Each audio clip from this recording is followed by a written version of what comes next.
that they were not aware of, and she went back to Oregon. So when you went for the interview on March 22nd, take your hands out of your pockets. When you went for the interview on March 22nd, you were told that they were going to interview this other girl from Oregon as well? Yes, ma'am. That's when you were told about it? Yes, ma'am. And then the other girl got the job? Yes, Your Honor. On March 22nd or March 23rd? Yes, Your Honor. When were you called to say that you got the job? I was called at 10:30 a.m. Tuesday, March 28th, and I started at 11:30 a.m. You're Miss Campbell? Yes. I want to tell you something. I don't want you to play with me. See, I can tell the difference between a made-up story and a story that has the ring of truth to it. What she just told me has the ring of truth to it. Do you understand? Yes, I do. Judge Judy continues in a moment. I hardly believe a word that comes out of your mouth, Miss Campbell. I don't think you'd know the truth if it came up and slapped you in the face. Real cases, real people. Judge Judy. Nanny Carrie Benedict claims former employers Allie Campbell and David Peterson owe for unpaid wages.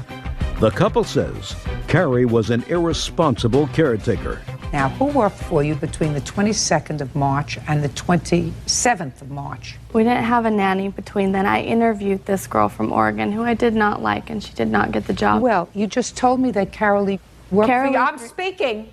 You just told me that she worked for you for a month. Yes, she did, Your Honor. Which month? She worked for me between February and March. February what? She worked for me between February 6th, and she left March 10th. And are you telling me that nobody watched your child between the 22nd of March and the 28th of March? My mom did. All right, Miss Benedict. You worked from 3/28 until what date? Your Honor, I quit April 5th. Why?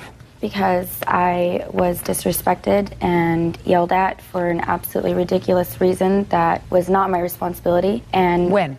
It was that Wednesday, just that same day. Miss Campbell had called me, yelling at me that the child had stayed the night at my home, and she was yelling at me because I didn't have the baby at her home and demanded that I bring her home in a half an hour because David had a court case and that she wanted to go with him. And I said, well, there was no communication. What kind of court case did you have, David? My little girl was beat up by her, and I was going to court.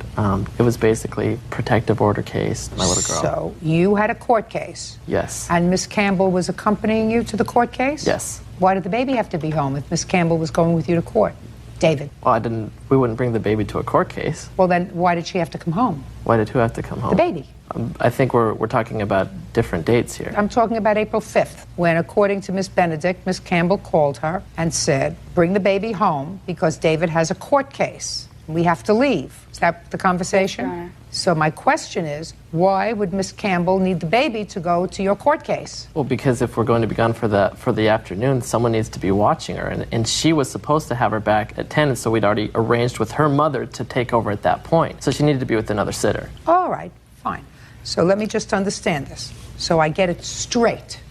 You're saying, see, I'm not asking her any questions. Right. I'm asking you the questions. Okay. Miss Campbell told Miss Benedict to bring the child home because you had a court case and her mother was going to come to take care of the baby so that the two of you could go to the court case. Is that correct? Correct. And you're sure about that? Well, it wasn't that she was coming to take care of her. We're going to take her to her mother's. Okay, so the two of you were going to drive her to her mother's house Before I went to court. before you went to court.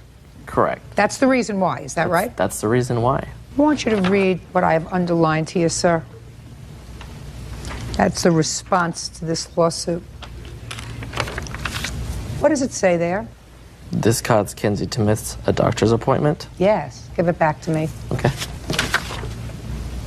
That's not true, is it? It wasn't a doctor's appointment that was at issue here. It was you're going to court, according to you, and taking the baby over to her mother's house so that her mother could watch the baby. These are two separate instances, though. Really? There was an instance where she needed her shots and was unable to get them and did miss a doctor's appointment. And then the last one where she got fired was when, we missed a court case because she didn't bring the child back when she said she would, and we were unable to reach her for 2 hours. It became clear to me that Carrie was too irresponsible to be our nanny. Therefore, I fired her that day, April 3rd. Judge Judy continues in a moment. Want justice? Go to JudgeJudy.com or call 1-888-800-JUDY. Listen, I don't know why I'm torturing these people anymore.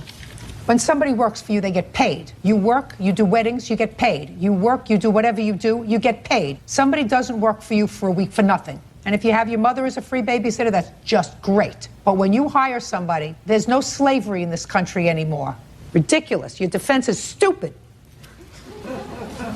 And I don't believe you about this other nanny that you had, allegedly for a month, allegedly who went back to someplace else. I hardly believe a word that comes out of your mouth, Miss Campbell. I don't think you'd know the truth if it came up and slapped you in the face. Judgment for the plaintiff in the amount of $500. That's all. Step out. Parties are excused. You may step out. Judge Judy continues in a moment. Year-old house builder Sean Ward and his fiancée, 24-year-old accountant Michelle Price. Donna says while visiting the couple's home, Sean assaulted her. Sean and Michelle are countersuing for filing false charges. Order. All rise. Now, this is case number 106 on the calendar in the matter of Ward versus Price. Ward. Price has been sworn in, Judge. You may be seated. Mrs. Ward, the defendant is your son, and the co-defendant is his fiancée or girlfriend. You have children together? Yes, ma'am. Not together. I have a son and she has a daughter. But they live with you? Yes, ma'am. I've read your complaint very carefully, Mrs. Ward.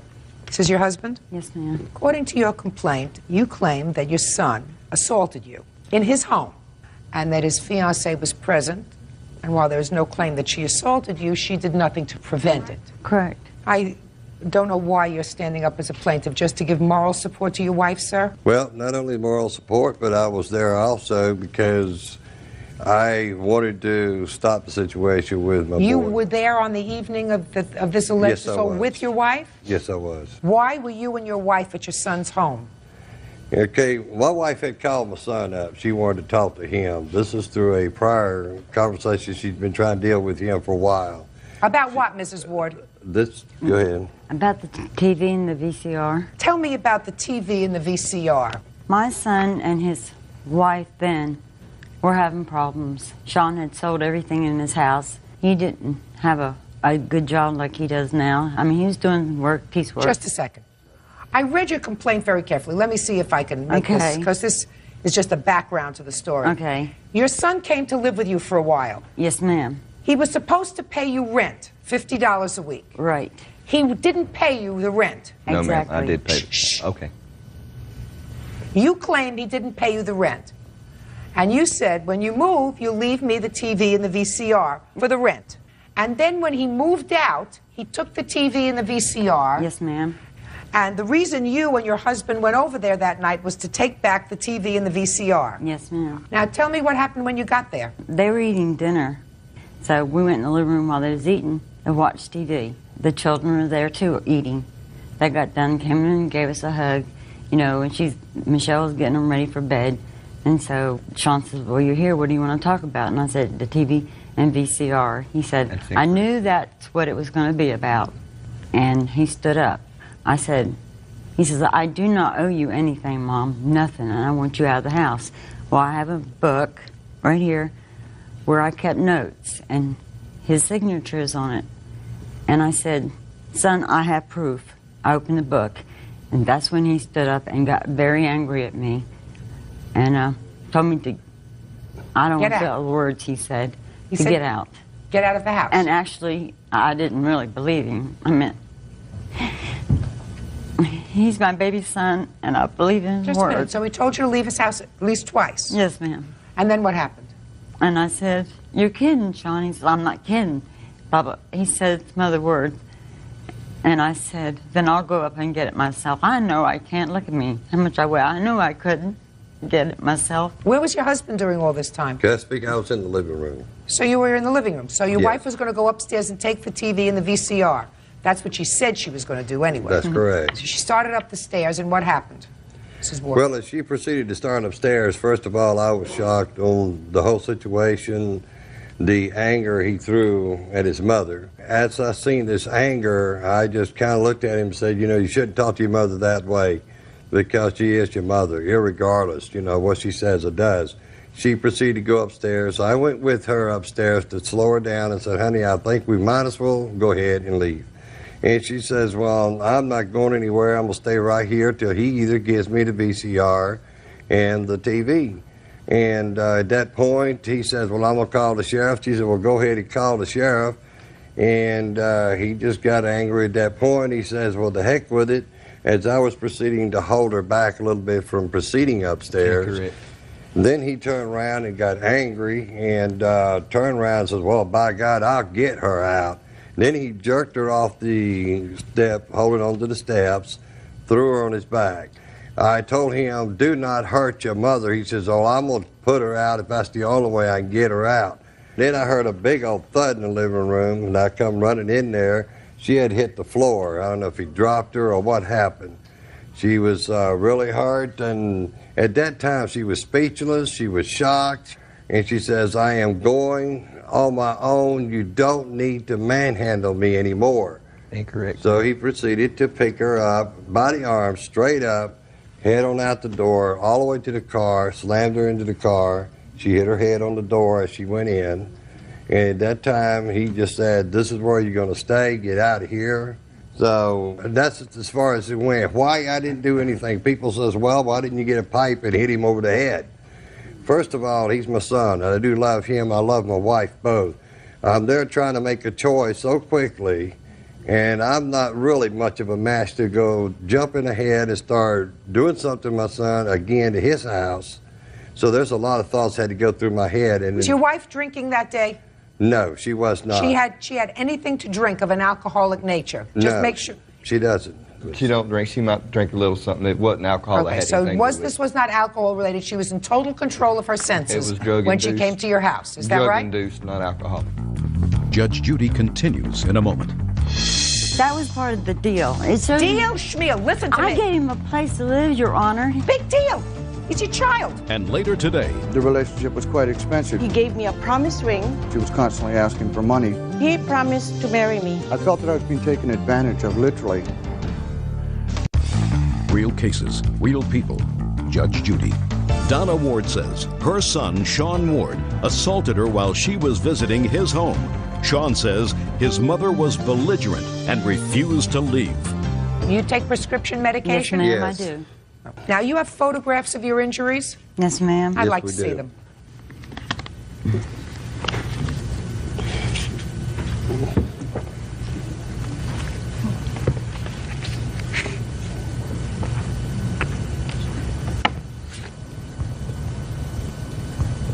The marks that I see on your arms are consistent with being picked up by your arms. Yes, ma'am. That was your injury. Yes, ma'am. Now, I'm going to let you tell me your side of the story, Mr. Ward. Okay. Okay. First of all, the case is dismissed for all purposes against Miss Price because she did not participate in this, Correct. other than to stand by and do nothing, which is the same thing you did, Mr. Ward. She's not even married to him. You're married to her. Why would you sue Miss Price? Because I felt like, just like he did, tried to get Sean to calm down. I was hoping that maybe she... Your I don't husband know. didn't come to your defense. Why would a stranger? Not for me, for her husband. I thought maybe she would ask Sean to stop. I mean... That's all. She's not a party to this case. Okay. So, tell me your version of the events. Your mother came to get... Yes, your mother ma'am. came? My mother came to the house. I had paid them $100 a week instead of the $50 that she was agreed on to pay. So therefore, she knew the TV was paid for. She let me take it on wheel out the house. The only reason that I had any confrontation with her at all, because both my 5- and 6-year-old kids were standing in the living room, that she had asked for them to be present. I thought maybe she had a health problem that she was getting ready to tell us about. And when she did come up with that situation, I did get angry, but I did stand up and ask them both to leave. I opened both the doors, and I said, well, y'all need to leave. And I might have said it a little meaner, get out of my house. Right. They would not leave. Ultimately, you picked her up and put her out of the house. Yes, ma'am, I picked her up off the steps. And that's what the marks are on her arm. That possibly could be. All right. This part of the case is pretty easy. Mr. and Mrs. Ward, you are not entitled to any damages. You entered his home with his permission. Exactly. Then he asked you to leave. You refused to leave. At that point, you are trespassing on his property. He asked you to leave again. You still would not leave.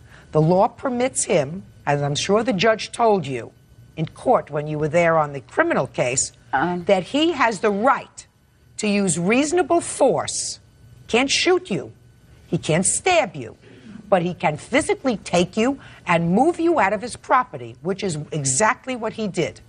Now, the fact that I don't understand why you are there trying, if your son is finally back on his feet, and he's now got a good job, and he's got a home, and he's got 2 kids that he's taking care of, why in the world you would make a big deal out of a television set and an old VCR, I haven't a clue. But I'm not going into that. Okay. Because there's no logical reason why you would go to his house and create a scene with 2 children there to get back a TV and a VCR that you think was owed to you for rent. I did not. I let the children go upstairs. I've asked him without the children being around. I don't know why you would ask for it at all. Because, ma'am, that was part of the deal. Deal? Schmeal, listen to me. I gave him a place to live, Your Honor. Big deal. He's your child. I know, and I'm his mom. I did not want to do this. Well, you shouldn't have done it. Sean knows in his heart that he said, I believed in his word. And Mrs. Ward, yes, ma'am. How many children do you have? I have 7. If your child has not been doing well for a while, as you said he hasn't been, he'd been in and out of your house, and he was finally, according to you, finally got a good job and back on his feet, what mother in her right mind would say, now I'm going to take the television set that you watch and the VCR that you watch, or that the children watch in their room? There's no excuse. You could talk from today till tomorrow. I have children. I know. And for $250, you went to the house to make a scene? No, ma'am, I did not intend to make any kind of Of course scene. you did. Because No, once ma'am. he said to you, I'm here for the TV and the VCR, and he said, I don't want to talk about it, please leave, then you decided to go upstairs and you said, I'm going to take it myself. That's creating a scene. I didn't think that I was very smart, Your Honor. Oh, fine. But he had gotten a big, huge television, and I figured that he knew we were down. That TV would have helped us.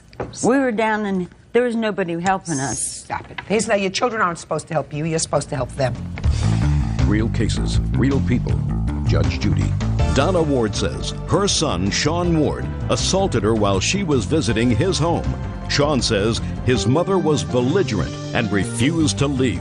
You were arrested for assault, Yes, ma'am. and those charges were dismissed. Yes, ma'am. And I assume that they were dismissed, Mr. Ward, because they ultimately determined that you had the legal right to put your mother off the property. Correct on Is her that own right? testimony. I didn't even have to testify. Right. You can't sue her. Right. Here, you can't sue her. Correct. The district attorney determined that there was sufficient evidence to go to trial with because your mother had your fingerprint marks on her arms. Correct. Why she proceeded that far, I don't know, but she did. So you have no right to sue her for false arrest because you did, in fact, put your hands on her. You weren't in fear of your life from your mother. No, You weren't in fear of life, and certainly not from No, your ma'am. father because he didn't do anything. No, ma'am. I intended no harm, and due respect to you and her, I do love my mother. Only thing I have here is the bills that I had to pay, my lawyer bills, You and shouldn't have put your hands on your mother. and then been out. You shouldn't have put You're your, absolutely correct, You shouldn't have ma'am. put But your hands I on was your mother. looking Pay your forward- own bills. I was looking forward Case to is my dismissed. kids. That's all.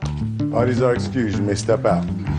I have always believed in his word, and you can't stand by your word. What else do you have? He's upset with the fact that he's fighting with his mother, I mean, which no person wants to be, and I just wish it would all be over with. I would like us to be a family.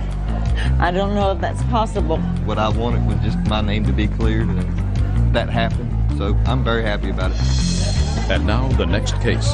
All parties in the matter of Brown versus Valero. Step forward, please. Home health care provider Greg Brown is suing his ex-fiancée, insurance claims assistant Christina Valero, for an unpaid loan. Christina says Greg forgave the loan when they began dating. Mr. Brown, you claim a loan to the defendant. Yes, ma'am. When she was in some financial difficulty. Yes, ma'am. The loan was for rent. The loan was for, I think, $2,300. Yes, ma'am. You were paid back $200 from a relative of hers. Yes, ma'am. With an outstanding balance of $2,100. Yes, ma'am. However, she says that you forgave that loan after you started dating.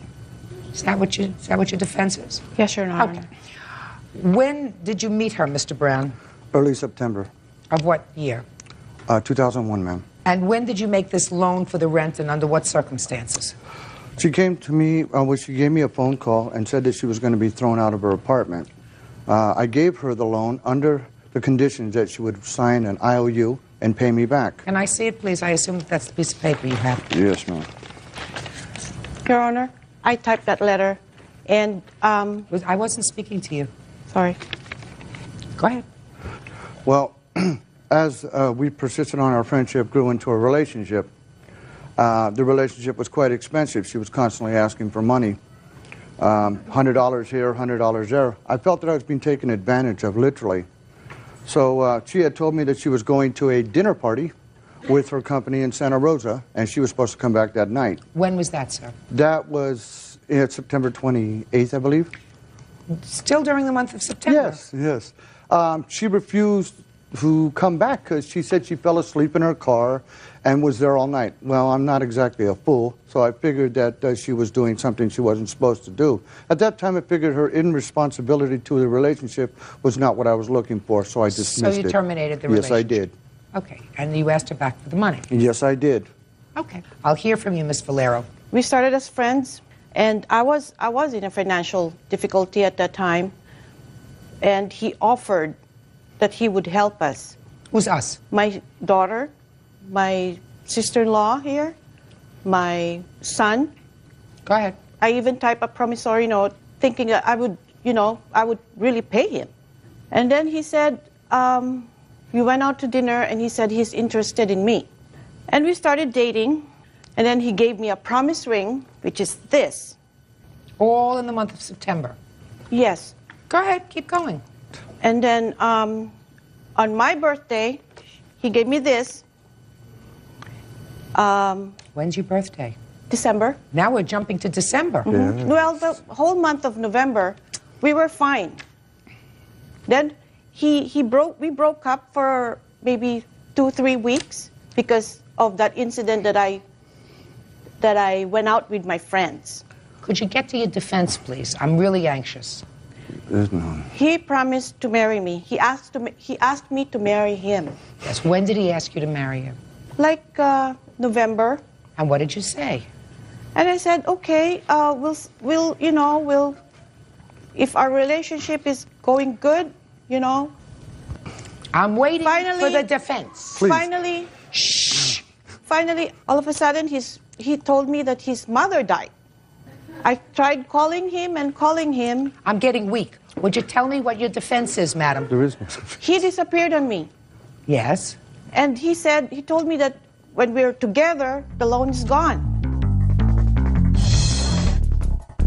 He said, if the relationship gets that deeper, you don't have to pay me back the money. Yes. So it didn't get that deep. So you have to pay him back the money. What is so hard to understand? Yes, Your Honor, it got deeper because we tried looking for a house, and we were talking about marriage. So? He even put away an engagement ring for me. It sounds like he was a very nice man. He's not asking you for the jewelry back. He is. No, he isn't. Not in this lawsuit. Yes, He's he not. told my sister-in-law here. He's not that he asking for wanted- it. Listen, this is his one shot at a lawsuit. He's not asking for the jewelry back. He knows that was a gift. That's right. He knows he can't get the jewelry back. Jewelry that looks very nice on you, and I'm sure you enjoy wearing. This was a loan. And if he forgave the loan, what you do is you say, if you forgive the loan, Greg, if you forgive the loan, could I have the IOU back that I signed and I typed, and I'd like to rip... 25-year-old student Katara Stewart for the cost of her wedding dress, her engagement ring setting, and an unpaid loan. Order. All rise. Your Honor, this is case number 196 on the calendar in the matter of Kleiser versus Stewart. Parties have been sworn in, Judge. You may be seated. Folks, have seats. Thanks, Bert. Mr. Kleiser, you and the defendant were engaged to be married. The wedding was called off because Miss Stewart had a change of heart, I gather. And you want certain things returned. A loan that you allegedly made to her. A wedding dress that was purchased, I assume, with your money. And the setting for her engagement ring, because you had a diamond that she previously owned set by a jeweler, I assume she still has the ring. That's correct. All right, let's deal with simple things first. How much was the wedding dress? It was $2.99, and there was a garment bag that cost $10. Now, who paid for that? That was on my credit card. So you're still paying for it? Yes, ma'am. Did you get the wedding dress physically from the store? Yes, we did. Who returned it to the store? I returned it to the store. Is that what you wanted him to do, return it to the store? Yeah, he took it. He said he wanted it back, and he was going to return it for credit. And he wanted me to take the credit. But that sounds right. I didn't return it. He took it back. Well, what were you going to do with it? I wasn't going to do anything with it. I wanted him to take it back. Fine, then you have to pay for it. The wedding dress is your responsibility. If you changed your mind, there was certainly, if he had gotten it to...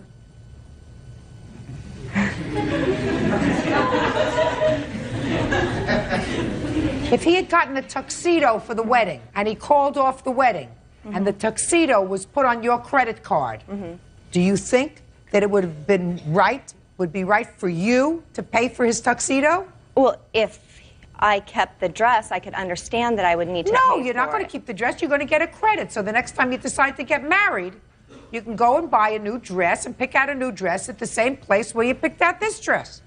Okay, but I Do you have understand? no, I have no what? plans to get married, so I Well, I don't want to explain need it. something to you. Does the place that make wedding dresses also make tuxedos? I don't know. What do you mean you don't know? Don't be coy with me. They do. They make wedding dresses and bridesmaids' dresses and mother of the bride's dresses. So the likelihood of him getting married in a bridal dress are much less likely than you're getting married again and choosing another wedding dress. That be reasonable? You owe him $309. Now, let's take care of the setting on the ring. She used her own diamond. Is there any reason why you didn't buy her a diamond? She offered to put it into a wedding band. That way it would save some money. Fine, well, that sounds like a very good idea. And you paid how much for that? $250 for Right. the ring, and then for the labor to set it, it was $50. Where's the ring? I didn't bring it with me. Fine. This is what I want you to do. Take the diamond out of the ring and give him back the gold in 5 days. You owe him $309.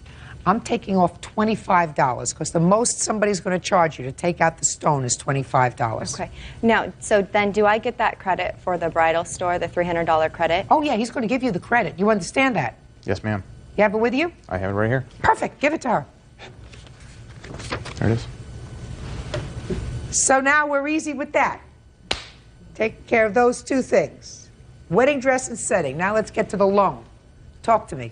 She had asked me to put a computer on my credit card. The credit card was Best Buy. They had a no interest Were you finance. living together or just... We were just dating at the time. Okay, go ahead.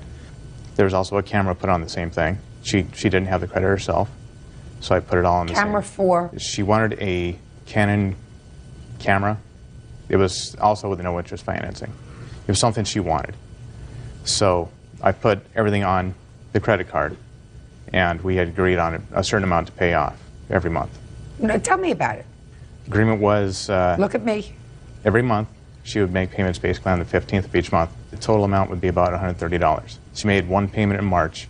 Everything sort of happened with the wedding being called off, and that sort of put an end to all that, and then she decided that everything was just basically a gift. Now, you see how quiet you've been? Let's hear about the computer. Okay, the computer, I had a little laptop computer that wasn't compatible with any of the printers because the UB... Don't tell me about computers and things that they exchange back and forth. I don't understand that. He had said that I should get a new computer, and I told him I couldn't afford a new computer. I was going to school. And so he had been looking at the Best Buy ads, and he said right now that there was zero financing, and he had purchased a TV, I believe, at the zero financing, and he said we should go look at them. And so we went and looked at them, and they were, they had good deals on them, but I couldn't afford it, and he knew that. I told him I couldn't afford it. I'm a single mom. I'm going to school, and he said, don't worry about it. Judge Judy continues in a moment. Maybe she doesn't want your ring. That's up to her. Oh, no, it's up to me. That's why you brought me the case. And later today, the phone rings, and I pick it up, and she goes, well, I was just letting you know that if you call my woman again, I'm going to F you up. And it was her girlfriend, Tony, calling. real cases, real people. Judge Judy. Keith Kleiser says ex-fiancée Katara Stewart owes for her engagement ring, wedding dress, and an unpaid loan. What about the camera? I needed a camera for a photography class that we were doing, and he had brought that home to his house and gave it to me as a gift. He handed it in the box, and he said, he gave it to me and said, have fun with this. Did you pick out the camera? No, I was not with him when he got the camera. He brought it. I was waiting at his house. Now, what's this $118 payment that you made to him? That was actually for insurance because I was borrowing his car, and I told him that I would make the insurance payment, and that was an insurance payment. It wasn't any payment for a computer or camera. It was for He the wants to insurance. show me something that's different. Let me see what you have, sir.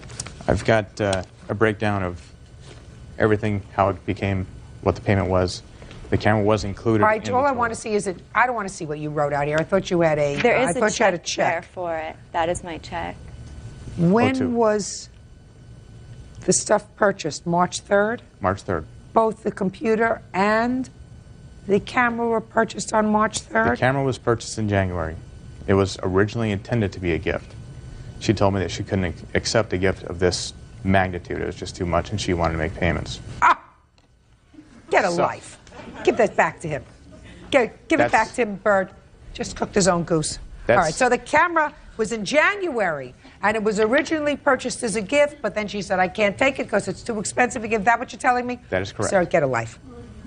Get a life. You lie once, you don't get a second chance. You're getting back the setting for your ring and $284. You've given her the credit for $309, which she now has. Okay? But you are entitled to that money so that you can put it back into your bank and you can pay off your credit card bill. But I've deducted $25 from that wedding dress so that she can go to a jeweler and have the jeweler take out the stone and return the setting to you so that you can go and sell the gold. Do you understand what I've done? There's no need to do that. Why? Really, to take the diamond out of a ring, there's really no point in doing that. It does me no good. Well, what did you want? You're not entitled to have her pay you for it. I don't want to have her take a ring completely apart and have no use for it, because I don't have use Maybe for she it. doesn't want your ring. That's up to her. Oh, no, it's up to me. That's why you brought me the case. That's up to So you. you're going to get $284. $309 less $25. That's judgment for the plaintiff. With regard to the other things, I find they were, in fact, gifts. That's all. Parties are excused. You may step out. He was very unreasonable about trying to settle anything. I had a buyer for the computer. I was all set to go. She refused to give it back. When people get hurt, you know, you can't try and get money back. It didn't have to go this far. It really didn't. It just wasn't there to get married. And now the next case. All parties in the matter of Gladue versus Culpepper Sedgwick. Step forward, please. Administrative Assistant Heidi Gladue is suing her former friends, 23-year-old customer service rep Michelle Culpepper and 19-year-old customer service rep Wayne Sedgwick for trashing her belongings. Miss Gladue, for some reason, you were living with the defendants for a brief period of time with your daughter. This didn't work out. They asked you to leave. Is that right? That's correct. And you left, but when you left a lot of your property there. And it is your claim that at some point they took your property and threw it in the dumpster. Yes, ma'am. So you want them to pay you the value of the property that you claim they disposed of. Yes, ma'am. The defendants say they gave you plenty of opportunity to get your stuff out. They had no obligation to keep it.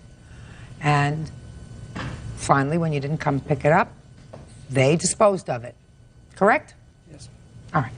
Now, how did it come about that you and your daughter went to live with them? I was going through some personal problems at the time, and Michelle and I had become really good friends, and I told her I had to move out of my apartment, and she said, well, you can come stay with me, your daughter, and you can come stay with us. You don't have to worry about anything, you know, just come and stay with us for a little while until you get up and off on your feet again. That sounds like a very nice thing. She sounds like a lovely person. Mm-hmm. And so when did you move in with them? It was the first weekend of July. Okay. You moved with your daughter. Did you come with any furniture or just your personality? Everything that I owned that was in my two-bedroom apartment went with me. I had told Michelle beforehand. You mean she had no furniture? Well, she had furniture in her house too, but we had one of the rooms of the apartment that she was staying at, so most of my stuff went in there, and then in the kitchen where they did not have a table and stuff, that's where my couch went. They're really nice people. Okay, what happened? There was a misunderstanding one day where we were according to Michelle, inconsiderate of her feelings. Like? Well, her mom was missing one morning, and nobody could find her. And Wayne, Lois, and I were sitting in the living room. And Who's to kind of Wayne? lighten the mood. Who's Wayne? Wayne is the other defendant. To lighten the mood, Wayne and I decided to tell Lois about this incident the night before, that Michelle had bent over to pick up something and kind of fell, and we were kind of laughing about it. And she felt that we were being insensitive to the fact that her mother was missing. So? She asked us to leave, that we could stay the weekend if we needed to, and that she wanted us out. Go ahead. I told her that I was currently on unemployment at the time, so I was waiting for my unemployment check to come to me. I told her I needed some time, and she said that was no problem. Okay. On the 16th, I received my unemployment check in the mail. I went and I got a U-Haul truck and I got my storage area, which I have all receipts for. I told her that I would be there the following morning at 11:30, that if anything should change by that, I would give her a call. Unfortunately, that morning, my mother was admitted for pneumonia in the hospital, which I have documentation of, and I did not get out of that out of the hospital until about 2 o'clock in the afternoon. I called her at work at about 3:30 and told her what was going on and that I would be there tomorrow at 11:30, and she said fine. About an hour later, she called me back and said that her and Wayne had something to do and that they wouldn't be back at the apartment until around 1:30. So I told her, fine, I'll be there between 1 and 1:30. So as far as I was concerned... On the 18th? On the 18th, that I would be there between 1 and 1:30. On the morning of the 18th at around 9:30, I received a voicemail message from the defendant, which I have a copy of on tape. So, and which said? Pretty much said that her mother had received 3 more threatening phone calls, her apartment manager received 4, and that I could get all my stuff out of the effing dumpster. Okay. Now who's going to speak? I will. Good, thank you. When everything happened where I asked them to leave, it was just like she said, you know, the thing happened with my mother there in the living room joking around. And I let them know that they had 1 week, exactly 7 days, to get them and their property out of my house. Okay. They left that day and came back, I believe, 2 days later and grabbed some clothes and stuff. After the week was up was when I started calling Heidi. Because she had called, and it was like, one day she told me, you know, oh, well, I'm waiting to get my check and it didn't come and da-da-da-da. And then I ended up having to, I was at my mom's for something. I can't remember exactly why, but the phone rings and I pick it up and the lady on the phone asked if I was Michelle's mother. And I said yes, because I didn't know who it was. So I just kind of went, yeah, who is this?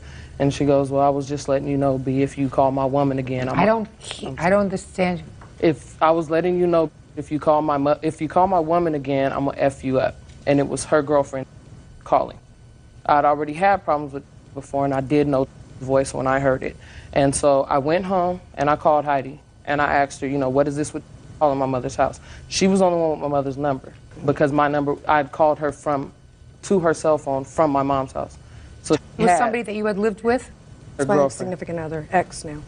Was that the person that you moved out of that home because you were having difficulty? Yes. I was trying to help her. I thought her and her daughter get away from me. Okay, go ahead. She claimed, oh, I haven't even talked to, and she said something about, you know what, I'm sick of even dealing with you guys. You can just throw the out because I don't want it. I don't want to deal with you. And she started ranting and raving, so I hung up the phone. And when was this? Do you have any idea what date this was? The 12th. It was the day she was supposed to have her stuff out. Okay. And what happened next? The next morning, she called saying that she still hadn't gotten her check and da-da-da-da. And I was like, okay, last night you were screaming you didn't even want the stuff, and then today you called me calm, telling me that as soon as you get your check, you'll be there and all this stuff. So I left it alone. I was like, fine, just come get it when you can. When she still didn't come get it, there was 2 other phone calls where she had ran it. I don't want it, and I don't want to deal with you, and you guys can this and that, and just yelling. And so I left it alone. I ended up where I came home on the 16th or the 17th, I can't remember, and Wayne told me to check the machine because there was someone on the machine and he wasn't sure if it was Heidi or her girlfriend. Well, on the machine, it was a message from her saying, you know what, F you guys, I don't want to deal with you, I don't want to see you throw the stuff out because I don't want it. And she repeated herself about 3 or 4 times. And Do you have that message? I erased it because I didn't think it was going to come to all this. Honestly, when I listened to the message, I wasn't going to throw it away. It was later on the 17th, I was at work and my mother called me. She said someone was calling her house threatening her. I asked her to look at her caller ID. She looked at it and she recited her cell phone number to me.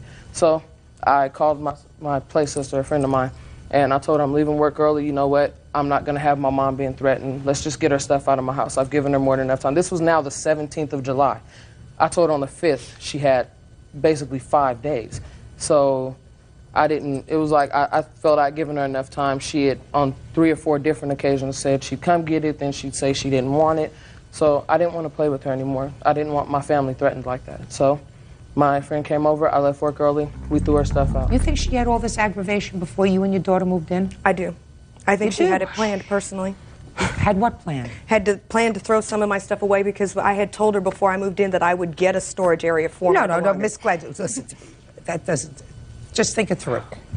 You think she invited you into her home for the purpose of throwing away your stuff? I don't think for throwing away. I don't think she threw away. I had a $2,000 entertainment center. I had a 27 color inch TV. I don't know anybody that would leave that stuff at their place. I had a bed. I had 2 beds there. Just a second. Did you call Salvation Army? I was going to until the threat to my mom was made. Ms. Gladue, bottom line, she has no responsibility to keep your stuff in the house. Right, but we had a verbal agreement for me to pick it up. She told me that I could, you know, she told me that I could keep my stuff there. I told her I was waiting for my check to come in the mail. Unfortunately, EDD took 10 days to get me my check. She's not responsible for your bad fortune. My question to you is, do you think she had this grief in her life with threats to her mother? I do think she had grief, but I was not responsible for those threats, ma'am. You were... I can't control somebody else who I'm not with. I haven't been with her. But she was riding in a car when she was supposedly broke up with her. No, I was not. I mean, if I was doing it, I had to get my mother's number from her. She couldn't have because I don't keep phone numbers on my phone. Whatever. She had problems. She was trying to do the right thing. Miss Gladue, she is under no obligation to keep your property. She's not your mother. I never said she was. She was supposed to be a friend, and friends don't do that. She was a friend. A friend throws your stuff away when you have a verbal agreement to be there at 11:30 in the morning? I've said it, Miss Gladue. That's all. Your case is dismissed. That's all. Parties are excused. You may step out. It's just sad. We lost everything. We don't have a... And now the next case. All parties in the matter of Bass versus Harpster, step forward, please. 21-year-old Justine Bass is suing her boyfriend's half-brother, 26-year-old Timothy Harpster, for stealing her car. Timothy says the car was in his name. All right, Miss Bass. This gentleman was your boyfriend's brother. Still your boyfriend? Yes. This is the boyfriend? Yes. Were you all living together? Yes. And according to your complaint, you had a car. Mm-hmm. Your insurance was very expensive. Correct. Why was your insurance so expensive? Because I was only 20, so my insurance was really high. And my policy was about to expire, so Tim had given the offer to put it in his name. Okay. It's your car, and you're going to be driving it. Primarily, yes. And in order to get cheaper insurance, you signed the car over to him. Not only that.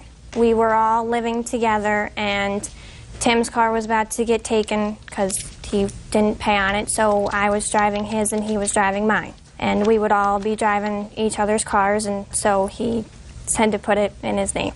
So then it was really all of your car. Everybody paid their fair share of gas and maintenance on it and everything else? No, I paid the maintenance. Everybody paid gas for the car? Well, what we drove, we put in gas and stuff, and You're not, Miss Bass, you got to understand something. You may waltz around me, but ultimately, I'm going to get to the truth. Okay. You understand? Sure. What you did was defraud the insurance company. That was your intent. No. Your intent was, oh yes, your intent was that it was really your car, because that's why you're here. That's why you're here. It was really your car. You put it in his name for insurance purposes, because if he took out the insurance, it would be cheaper. And then, when you all had a falling out, he took the car, and you want your car back. That's what the case is about. So it wasn't all of your cars, it was your car. That's what you're suing for. Right? Right. Okay. So what you really did was, when you put the car in his name, which he acknowledges, and he acknowledges that it was put in your name for insurance purposes, right? Yes. You didn't pay her anything for the car, did you? No. She didn't make you a present of the car, did she? No. It was put in your name for one reason only, to defraud the insurance company, right? Yes. Now, when did you stop living together? In February. Who moved out? I did. What'd you do with the car? Well, it sat at the house. I moved out on the 1st of February, and shortly after that, Justine, my brother, I guess, moved out of the house. When? As of, I think it was March, around March 1st. When did you move out? We moved out on March 1st. And? I actually had some problems with Justine and my brother trying to get some of the things, my belongings, back out of the house. Finally, I did get to pick up the motorcycle that was left in the garage. I don't care about your things. That's not for me, Right. sir. What happened to the car? Like I said, we had gotten into some arguments and things. I didn't take the car until almost the end of March. The car was left at the house. In the old house? Yeah, they actually moved out and didn't take the car with them. Is that right? And it sat We there. couldn't.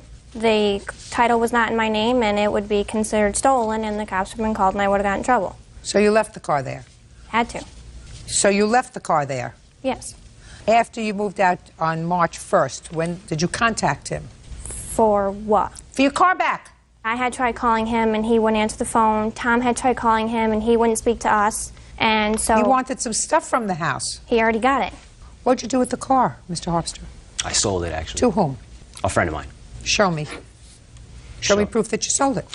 I don't even have proof, but I did, though. When did you sell it? 3 weeks ago. Actually, I didn't even have a problem with giving them back the title for their car. I didn't want their car. I could care less about that car, but when I asked them for the rest of the things back, such as the key for the motorcycle that was left in the garage, they started a big problem. So you sold the car? No, not necessarily. How much did you get for it? $900. What year car was it? 92 Acura. How many miles did it have on it? 117,000. Could I get the blue book on a 1992 Acura?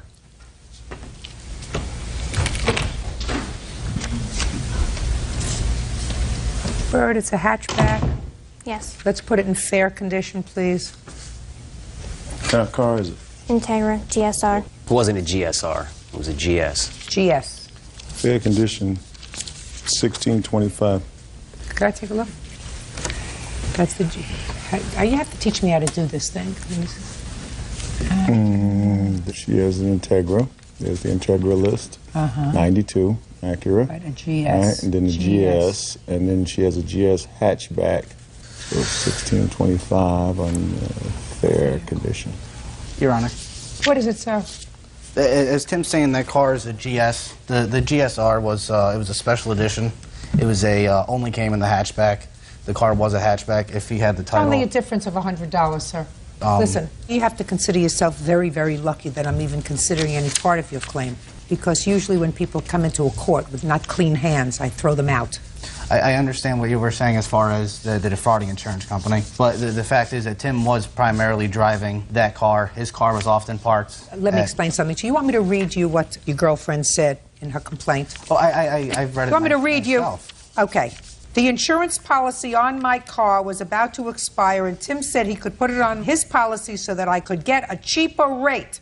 That's why she says that you put the car in his name, That was to not get the- a cheaper rate. That's fraud on the insurance company, sir. Any way you slice it. You're very, very fortunate that I'm considering any part of your claim. Certainly not worth $2,800. I don't believe that you got $900 for it. I'm not even sure that it's still not sitting in your driveway someplace. No, it isn't. I did sell it. And you sold it because you were angry over your property. No, actually, I sold it because I asked them, I would have gave them the car back. Yes, I was upset about my property. So why don't I'm you not- just say yes, Yes, I was upset instead about of that. excuses? So you were angry that they wouldn't give you the key to your motorcycle and the other things that Your you Honor, want. You said, may I'm I? speaking. So you said, car's in my name, and this, according to your answer, you said I could do whatever I want with it. Plus, That's what also, you it was said. left there, yes. That's what you said. Car's in my name, I can do whatever I want with it. Right? Yes. Your Honor, we did leave the car there, but what were we supposed to do? Remove You the were car? supposed to do exactly what you did now, sir, which is immediately go to small claims court there and have a case that was heard sometime the beginning of March. That's what you're supposed to do. Well, I was also speaking to other family members of mine, my brother Jim, who is an older brother than both of us. He was also speaking to Tim because we are family and we didn't want to have to resort to this, you know. But ultimately you did. Had to. That's we had taken Right. everything else we could, and that's, Judgment for the plaintiff in the amount of $1,700. That's all. Goodbye. Parties are excused. You may step out. This way, sir. he said he was going Claims she never agreed to pay. Order. All rise.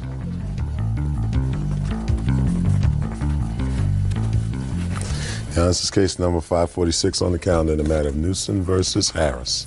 Parties have been sworn in, Judge. You may be seated. Folks, have seats, please. Stand over there, please. Your last name is what? Crispin, Crispin.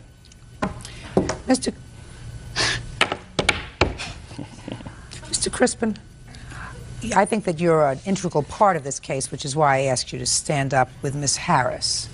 Uncross your arms, please. Miss Newsom, I'm going to try to set up what I believe is the family tree here so that we all understand it. You have a child who is 7 years old. Correct.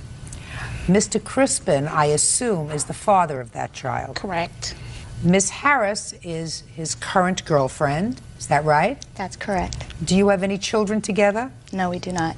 It is your claim that Miss Harris called you around holiday time last year and asked if you would do them a favor.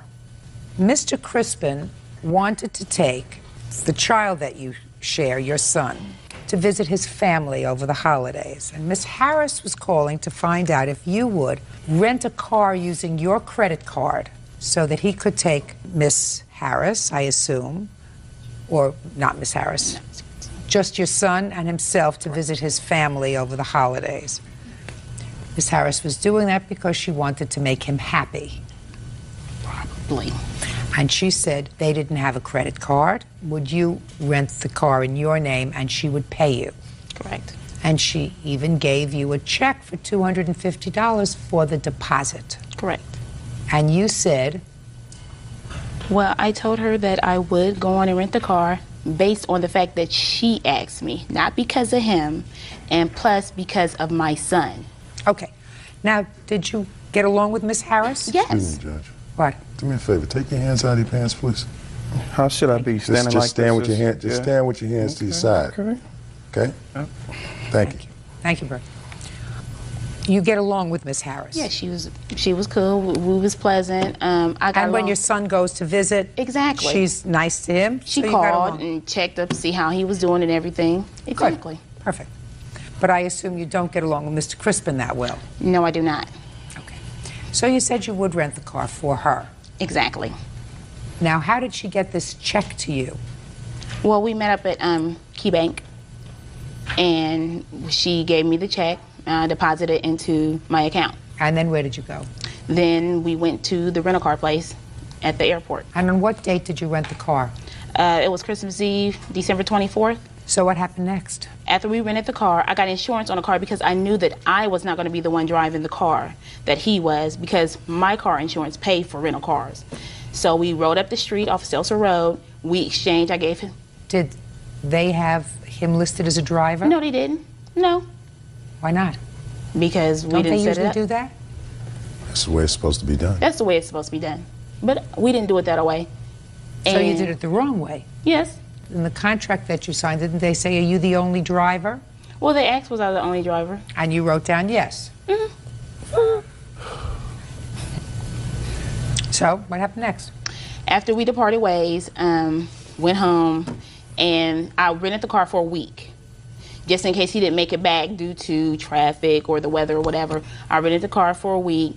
And April had agreed when she gave me the check for the $250, she had agreed that she would hook up with me Friday so she could give me the rest of the money on the rental car. How much was the entire rental car? The entire rental car for the week was like $431. Okay. Okay. So I called her Thursday. And I said, April, are we going to meet up Friday? And she was like, well, I have a meeting at my job, so let's do it Saturday. I said, what time? I said, I'll base my schedule around yours. She said, around 12. I said, okay, fine. I gave her till 1:06. Called the house. She did not answer the phone.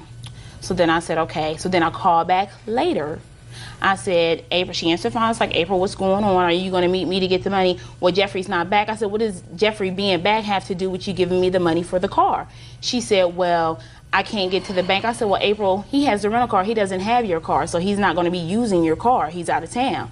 And she said, well, I have to wait till Jeffrey get back. I said, okay, fine. I said, well, you know that the car is supposed to have been turned back today. And I said, if the car goes any longer, you're going to be responsible for paying those extra days. She said, well, I know, but I'm not. She said, I don't have an ATM card, and I need to go to the bank, but I can't go to the bank until Monday because I don't have an ATM card. Did she ever give you the money? No, she didn't. What happened with the $250 check? Well, she gave me the check for the $250. I deposited it into my account. A few days later, I received a letter from my bank, which is right here, stating, please find and close a copy of the 12/24/2002 deposit of $250, which has been returned unpaid due to the account is closed. As a result, we have deducted this amount from your account along with a $20 return deposit fee. Judge Judy continues in a moment. Pay no attention to what he's saying to you, madam. I want you to understand this. You don't want me to make you look foolish, do you? You know I have that capacity to do that if you're lying to me. And later today, Why in the world, Mr. Peterson, would you come to court and say, I, in effect, committed statutory rape, and I'm here to ask her for rent?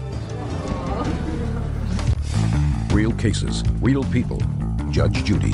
LaVonda Newsom claims her ex-boyfriend's current girlfriend, April Harris, owes for a loan to rent a car.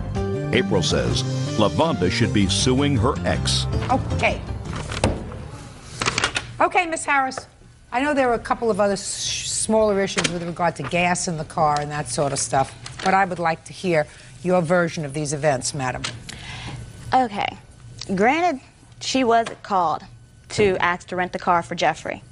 Okay?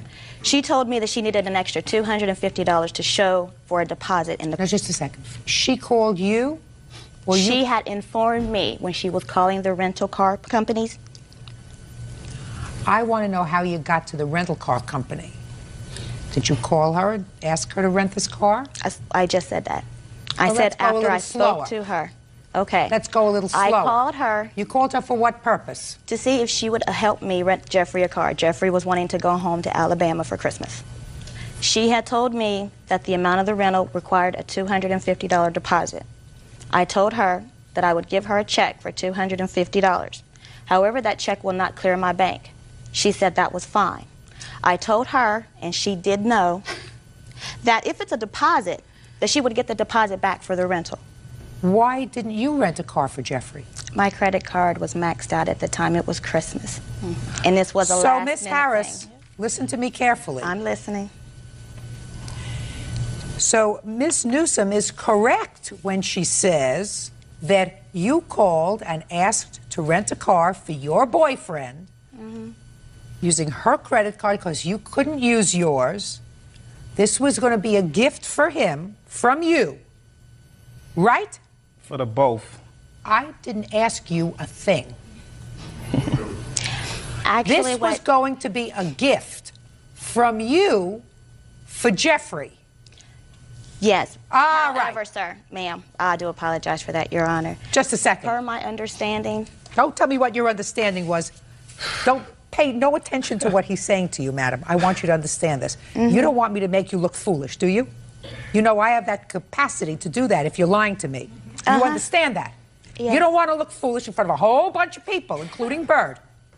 So you called her and said, I want to rent a car for Jeffrey as a gift for him. But I don't have a credit card. Can we use yours? Which is pretty much what she said. Is that right? Not in the same language that you just I don't care what language it was. That was the understanding. If you want me to tell you what happened, then I would be more than happy to tell you my side. But that would require me speaking. Around Christmas, according to your answer that you swore to, Miss Newsom, that's her, wanted to rent a car for the holidays but lacked the $250 deposit. That's what you swore to in your answer, but that wasn't true. You called her to rent a car for him. Per my understanding, they had already spoke about renting the car to go down there. True. And she already knew. She needed an extra $250 deposit. She knew about the check and everything. No. She knew. I didn't speak to you. Well, the truth ain't been told here. Did you hear me? I didn't speak to you. I understand that. Good, then sit down. I'll do so. Good. I'm tired of standing. Good. I know, you probably work very hard. I do. He don't. I do. You do? He don't. Really? How much child support does he pay? He doesn't pay me. He's been sworn. He Need to check the mail. Okay, question. I'm gonna answer your question. 0. How much? 0. Could take some of his gold, maybe we can sell it. Exactly. Listen! Your answer, Miss Harris, says she wanted to rent a car but lacked $250. Now, what doesn't make sense is for her to want to do something nice for Jeffrey. Do you understand? I don't even know Jeffrey, and I wouldn't want to do anything nice for him for Christmas. Exactly. Real cases, real people. Judge Judy. LaVonda Newsom claims her ex-boyfriend's current girlfriend, April Harris, owes for a loan to rent a car. April says LaVonda should be suing her ex. Did he have a good time over the holiday? I don't think so. I don't know. What, you don't live together anymore? Yes, we still do. So when he came back, you didn't say to him, honey, did you have a good time? No, because all of this was just too much drama filled. In other words, I was trying to do a good deed, and I'm the one who got snipped in the butt. A good deed for whom? For him, and per my understanding for her, because her daughter was going away with her father for Christmas, so she was going, Quavon was going with her, with Jeffrey. So basically, all in the matter is to settle things, to make everything just copacetic for Christmas. Her daughter's going to be with her father. Quavon would have been with Jeffrey. She would have been on for Christmas. I would have been on for Christmas. The check was given. She was aware of that, okay? I'm talking about who called whom. You called her. They called and according both. to you, said to her, would you do this for me because I don't have a credit card that I can use? That's what you said to her. Pretty much, because she was calling wanting to know if Jeffrey would be able to take their son, or is Jeffrey still going to take their son to Alabama? Exactly. And I said, I'm not sure yet, because Jeffrey, until the last moment, did not say he really wanted to go until Christmas Eve. But you had made the arrangement before Christmas Eve to rent the car for him, is that right? Not with her, no. He called me a week prior. What date did you call her to rent the car? I think it was the day before New Year's Eve, which was the day, 23rd. Not New Year's Eve, you mean Christmas? The day before, which would have been the 23rd of December. So I'm saying to you, you said he didn't make up his mind that he wanted to go until Christmas Eve, but you had spoken to her before. No, I didn't speak to her until that day. A day prior is before. A day before? Well, yes, ma'am, yeah. Give her money, $600. Judgment for the plaintiff. Goodbye. Hope you enjoy him. Parties are excused. You may step out. Whatever the situation may be, she should have went at him. So obviously there's some type of vendetta, but she got her money, so she has no reason to call my house. She has no reason to bother me whatsoever. So I hope she just gets to life and get on with herself. Even though she told me I should have got it from Jeffrey, but I wouldn't have rented the car if Jeffrey would have came to me and asked me for the car. I did it for the sake of her and my son, because she came to me because me and her was cool. She wanted me to take my son out of town. She wanted to go do whatever she wanted to do, and that's case closed, you know? My son is going to be, he's the one that's going to basically be out of it due to the fact I'm not letting him see his dad, due to the fact his dad don't pay child support. That ain't got nothing to do with this here. You running business all out like that. And now the next case. All parties in the matter of Peterson versus Matheson. Step forward, please. 21-year-old equipment operator Edward Peterson is suing the mother of his underage ex-girlfriend, healthcare provider Sherry Matheson, for unpaid rent. Sherry claims, in lieu of rent, she did housework. Mr. Peterson, it is your claim that the defendant owes you for rent. Owes you for rent for herself and her daughter when they lived with you in a shared house and you were all on a lease. Yes, ma'am. Miss Matheson says there was never an agreement that she was going to pay you rent. Mr. Peterson, when did you lease this house and who lived there? I began the lease on this house, I believe it was the 4th of October of last year. And the initial parties that moved in were myself, Sherry, her daughter Amber, and Sherry's boyfriend Dan. Now, in reading these papers, it is intimated in these papers that Amber, that's the daughter, was your girlfriend. Yes, ma'am. And how old are you, sir? I'm 21 years old. And how old was Amber when she moved in? I found out that she was 16. Amber was 16. Now, I was at the Wait, time... shh. Okay, what you know. Amber was 16 at the time, is that right? Yes, ma'am. Now, how many bedrooms were in this house? It was a 2-bedroom townhome. I assume that Miss Matheson, who moved in with her boyfriend, and your boyfriend's name is? Dan, shared one bedroom. Yes, ma'am. And you shared another bedroom with Amber? Yes, ma'am. With her mother's consent? Yes. Shame on you. Big time.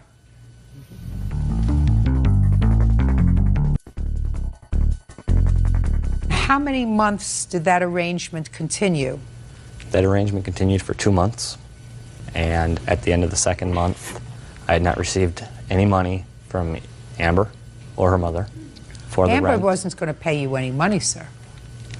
Is that the arrangement, that Amber pay you money? The arrangement was that everybody pays their own portion of the rent. There were 4 of us living Amber there. can't pay her portion of the rent because Amber's a minor. Right? Correct. So how much was her mother supposed to pay? Let's see. Her mother would have paid the $312 for herself per month, and the agreement was that she would also pay the $312 for her daughter, which would be $650 or $625. Bull. Bull. There's no way that Miss Matheson said to you, "You're sleeping with my daughter in your bedroom, and I'm going to pay her rent." You're lucky you're not in jail, sir. Do you understand that? Yes, ma'am. Your lawsuit is the height of chutzpah. Why you would expose yourself is absolutely beyond me. Are you still in this apartment? Yes, I am. So why in the world, Mr. Peterson, would you come to court and say, I, in effect, depending upon the jurisdiction where I lived, committed statutory rape, and I'm here to ask her for rent? The reason is, Your Honor, because for the months of December, January, February, and March, I was laid off from my job. Yes. And I needed their portion of the rent to help cover the bills of the townhome, to help cover the rent and utility bills, which is the whole reason we're in court. All right, Miss Matheson, you tell me. I mean, because I'm not too fond of you either. I want to explain that to you. I think as a mother, you are a jerk. But you want to explain to me, madam, what you claim this rent arrangement was? When we agreed to move in together, he said that he would take care of Amber's portion of the rent and everything. Of course he did. And he said, Dan will end up taking care of yours. And he said, and with you doing the laundry and the cleaning and always had meals fixed and everything, he said, that'll take care of yours. And then what happened to Dan? Dan? I always put money in and paid because I always had money coming in. From what? From my savings account in Kansas. And then I had child support. Did your ex-husband know what these living arrangements were in this house? Yeah, he doesn't care. He doesn't care about his daughter at all. That's lovely to hear. I think you people all deserve each other. Except you. The case is dismissed, sir. You're lucky you're not in jail. You don't have any other children, do you? Mm-mm. Perfect. Parties are excused. Step out, please. You know, I really feel that, they were living with me, they took advantage of me. There's no way. I'm pregnant with his baby. He knows it's his. I don't believe that I am. And if it does come that I am the father, I will take care of it. If the child is his, he's gonna pay child support. I don't know about if we're gonna go to court for visitation or not. All I was here for was just to collect the rent money that I feel is owed to me. Don't trust people that you've just known a few days or a few weeks, a few months. Be sure you know them through and through before you go and do anything stupid.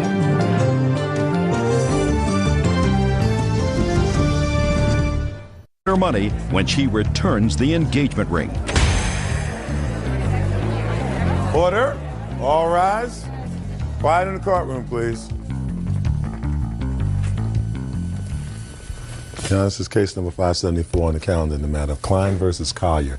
Parties have been sworn in, Judge. You may be seated.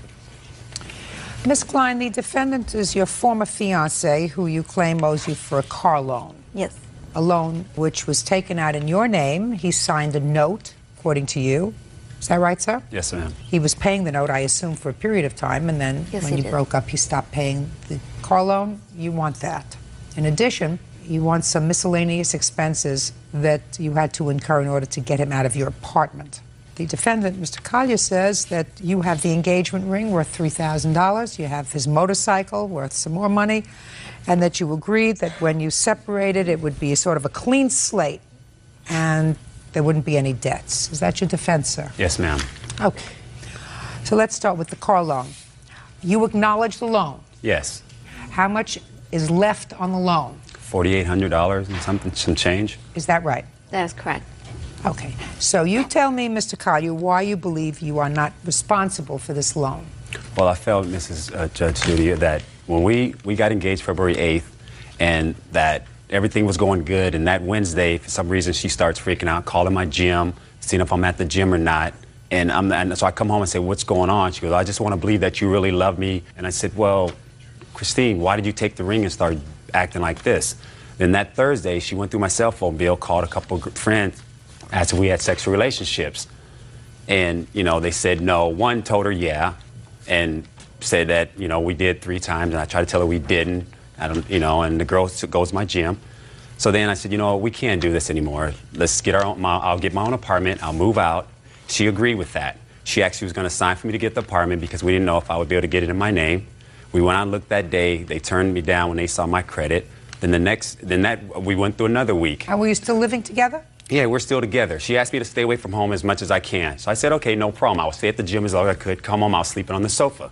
So then we went through that week. The 21st came up. We went to a Laker game together. Having fun, drinking. Everything was going good still. I think, okay, I'll get my own apartment. We'll try to make it work. If we can't, we can't. That Saturday, we both get up to go to the gym. She goes to her gym, I go to my gym. She goes, are you going to take the dogs for a walk? I said, yeah, I am. She goes, well, I'll go with you guys. We went for a walk. I went off to the gym. I said, I'll be home at 12. We'll go look for an apartment. I get home. There was 2 officers there with my stuff outside. I didn't know what to say. And I just stood there. And then they said, you have an hour to get it out of here. And then when we talked about me moving in the first place. Don't go back. Don't go backwards. Okay. Well, Mr. Collier, don't go backwards. Just go forwards. Okay. So we are now, your stuff is in a U-Haul. Right. Okay, good. Where's the engagement ring? I exchanged it for earrings because it was on my credit card. I was solely responsible to pay for it. It was on my credit card. I have the receipt right here. Yeah, but it's under my name. I'm paying for it. And he actually had the nerve to ask for me to give him the ring back so he could pawn it for money to move out. So I'll pay for my ring twice. 1 second.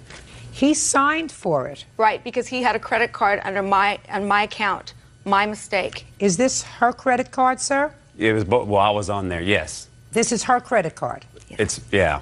Shh, listen to me. I have a question for you, Mr. Okay, Shh. Go ahead.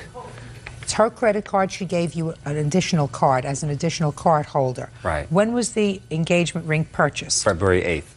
March 1st. Did you make a payment on the credit card? No, I didn't. There you go. Who did you expect to pay the credit card bill?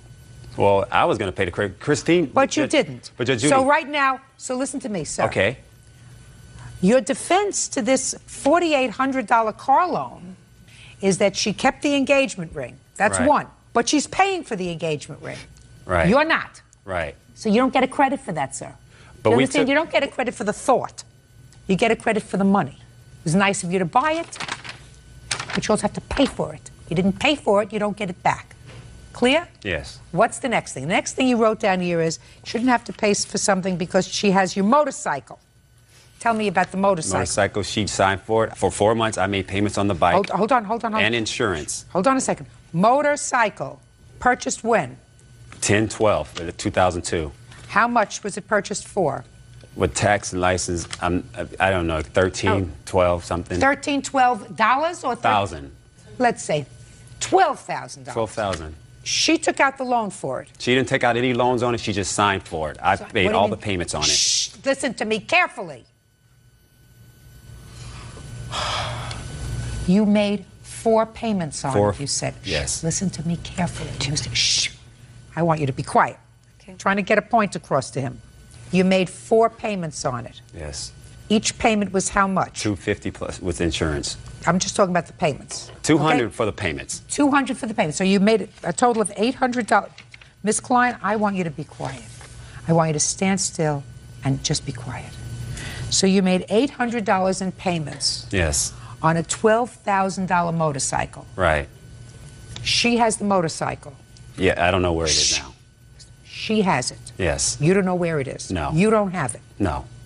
Who is obligated to pay the $12,000 for the bicycle, you or Miss Klein? Miss Klein. So she has back the ring, which she made into earrings, because she doesn't want your ring, but she's paying for it. So that's not a credit towards the $4,800 you owe her for the car. She has the motorcycle, which she is obligated to pay $12,000 for, because she signed for it, and you made 4 payments of $200 each, and I assume you drove the motorcycle for 4 months. Is that right? Well, when it was nice out. I don't care whether you drove it Well, in the yeah, rain or in a blizzard, sir. Well, you had yeah, it. I rode it. You had it. You rode it. You used it. You paid $200 a month for the use of it, right? Forget it. Judge Judy continues in a moment. She changed her mind. She changed her mind. But then she filed this claim just a saying that second. she asked me for the money. She changed her mind, sir. She decided that you weren't as good as she thought you were. And later today, She was a friend of yours, and she said, you can come and stay in my house, take care of my dog. While you were there, babysitting for the house and the dog ate your dentures. Yes. Right? real cases, real people. Judge Judy. Christine Klein says ex-fiancé Ricky Collier owes for an unpaid car loan.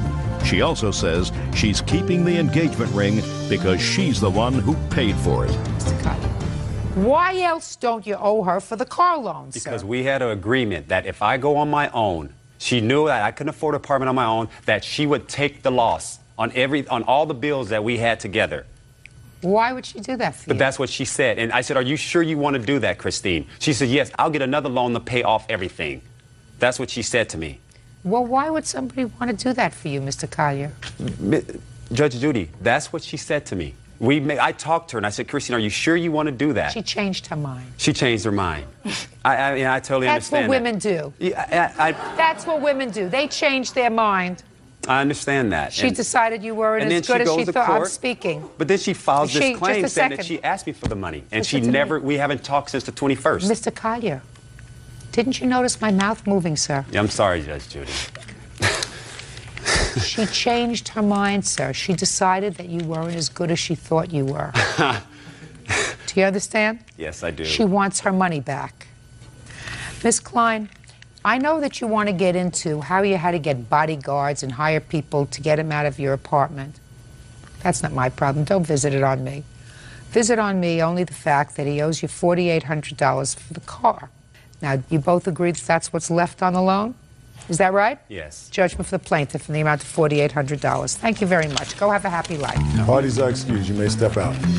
I'm clueless as to why he's clueless, as to why he was kicked out when he was abusing me back since July of last year. She probably felt like I was going to get angry if she kicked me out. He's a master manipulator and an abuser, and I fell into the trap. Because I have the tendency to get angry. I'm just glad to be free and away from him at this point. And now the next case.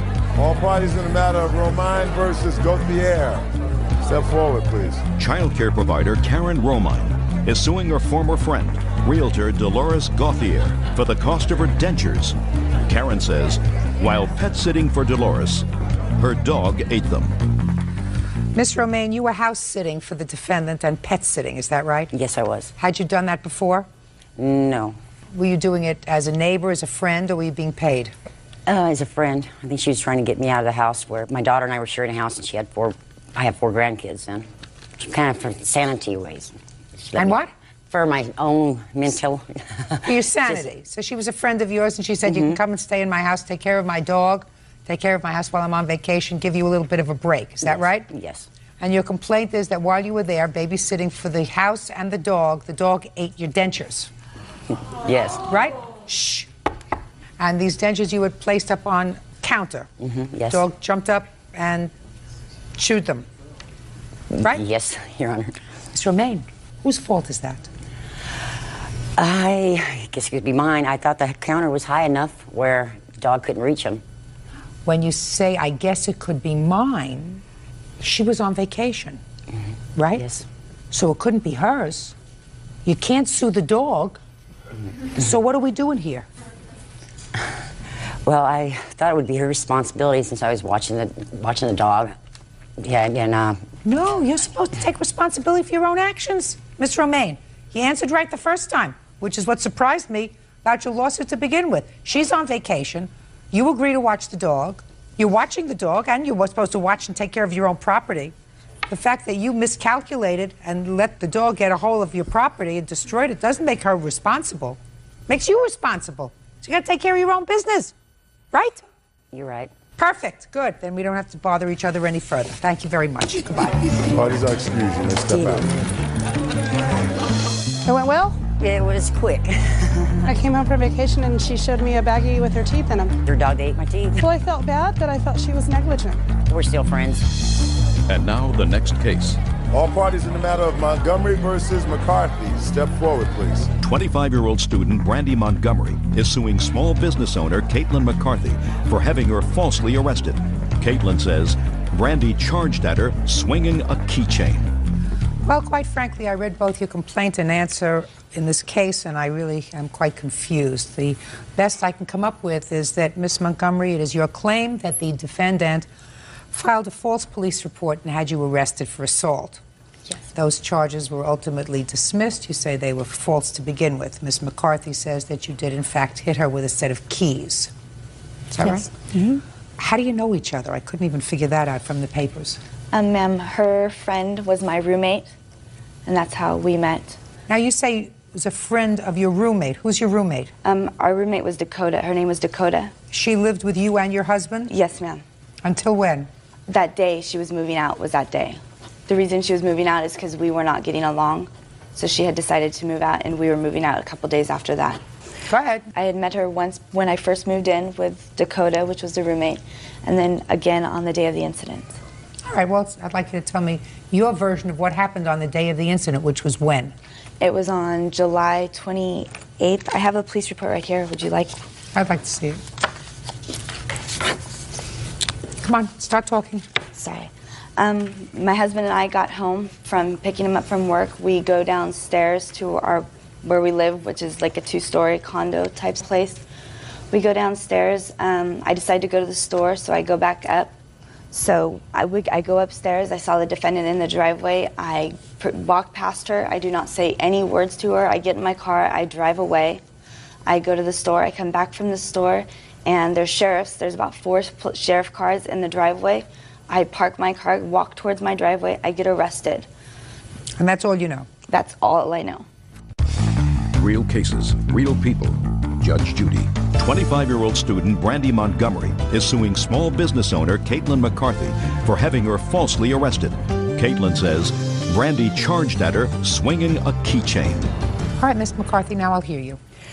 Judge, I didn't know either Dakota except for that day. I have never met the plaintiff before the day of incident. I was asked by a friend to come and help her move. She said she needed to move very quickly because there was some back rent due. The landlord wanted the money and she didn't have it. Who's the friend? The friend is Beverly.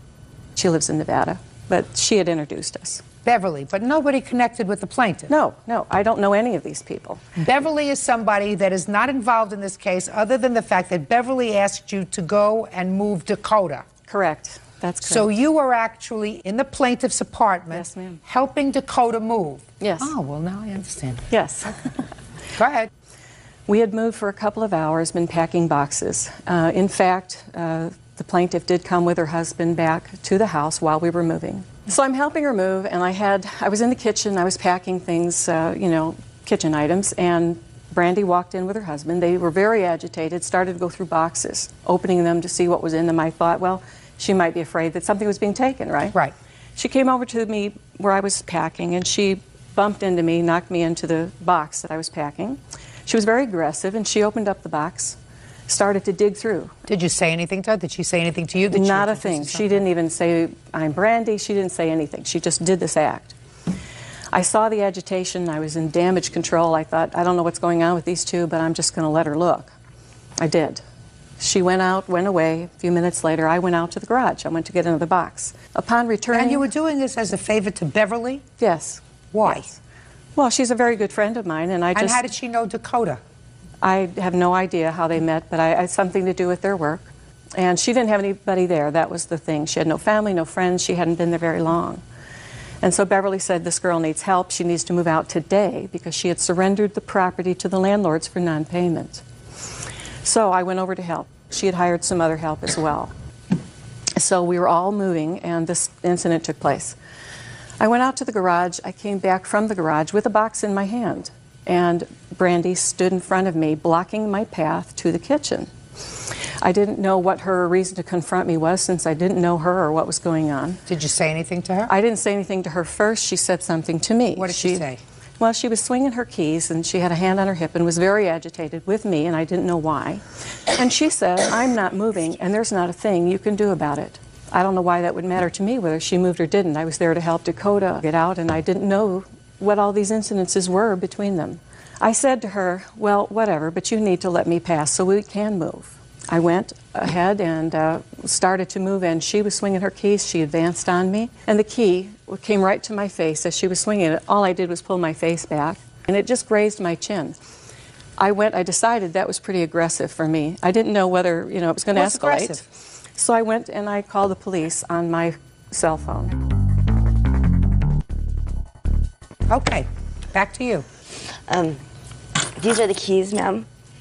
If I swung these keys around and hit somebody with them, they would leave a pretty giant mark. Not necessarily. I believe her. I have to make a judgment. Correct. She tells a very simplistic story.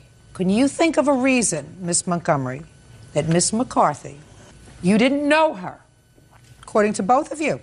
Mm-hmm. Think of a reason why she would call the police on you. She knew that Dakota and I had gotten into it, and the police had already been out to the house 2 prior times between me and my roommate. Yes. And the police had told us that if they came out again, that somebody would be arrested. So I believe that she did it in spite to get me arrested, to prove a point to me, because my roommate said I owed money for back rent. What did she have to do with that? Ma'am, I did not swing keys. Yes, you did. Sure you did. Yes, you did. Sure you did. You were angry. You had had a fight. You didn't know who she was. She was helping your roommate. You swung keys. You didn't injure her. You didn't hurt her, but she had an absolute right to call the police. Grow up. Case dismissed. Thank you. Parties are excused. You may step out. I'm very disappointed. No good deed goes unpunished. I don't think the judge really understood it. My whole purpose of going there that day was to help a friend move. That was it. It's done and over with. No reason for her to aggress on me. I don't think anybody should aggress on anybody. If you've got issues, there's courts for them. Some people just have a better word and can play a better act. I think it all started before I showed up. I just happened to be the person in that spot at the moment. I got to spend 12 hours in jail in shorts and a short sleeve shirt and no shoes. Well, just be careful when you help people.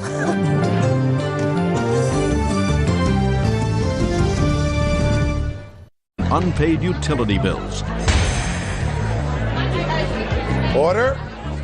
Come to order. All rise.